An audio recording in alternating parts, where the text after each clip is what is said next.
சைவ வேளாளர் பேரவை ஜவஹர் நகர் 2025ஆம் ஆண்டுக்கான பொதுக்குழு மற்றும் 32வது ஆண்டு விழா அன்னை கல்யாண மண்டபத்தில் வைத்து நடைபெற்றது.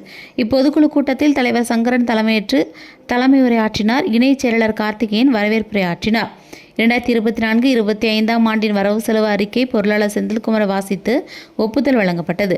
செயலாளர் கோபாலகிருஷ்ணன் ஆண்டறிக்கை பதிவு செய்தார். மேலும் இடஒதுக்கீடு செய்யப்படாத பொருளாதாரத்தில் நலிவடைந்த பொதுப்பிரிவினருக்கு மத்திய அரசு கல்வி மற்றும் வேலைவாய்ப்பில் 10% இடஒதுக்கீடு வழங்கியது போன்று தமிழக அரசும் வழங்கிட வேண்டுமென்றும் தீர்மானம் நிறைவேற்றப்பட்டது. மேலும் 2025-2028 ஆண்டு புதிய நிர்வாகிகள் தேர்வு செய்யப்பட்டுள்ளனர். உபத்தலைவர் மீனாட்சி சுந்தரம் நன்றியுரையாற்றினார். இதனைத் தொடர்ந்து இப்பேரவையின் 32வது ஆண்டு விழா மற்றும் வ.உ. சிதம்பரம் பிள்ளை அவர்களின் 154வது பிறந்தநாள் விழா கொண்டாடப்பட்டது. உமா உலகநாதன் இறைவணக்கம் பாடினார். நிர்வாகக் குழு உறுப்பினர் முத்துசாமி வரவேற்புரையாற்றினார். சிறப்பு விருந்தினராக புலவர் ராமலிங்கம் கலந்து கொண்டு இயற்கை மருத்துவம் மற்றும் சித்த மருத்துவத்தின் சிறப்பினை பற்றியும் சிறப்புரையாற்றினார். மேலும் வயதான முதியோர்களுக்கான உணவு முறைகள் பற்றியும் விரிவாக எடுத்துரைத்தார்.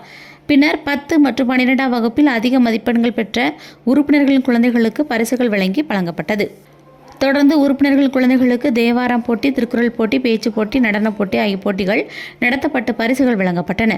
நிர்வாகக்குழு உறுப்பினர் சங்கரகுமார் நன்றியுரையாற்றினார். சங்கர பார்வதி விழாவை தொகுத்து வழங்கினார். இந்நிகழ்ச்சியினை பேரவை நிர்வாகக்குழு மற்றும் செயற்குழு உறுப்பினர்கள் சிறப்பாக செய்திருந்தனர்.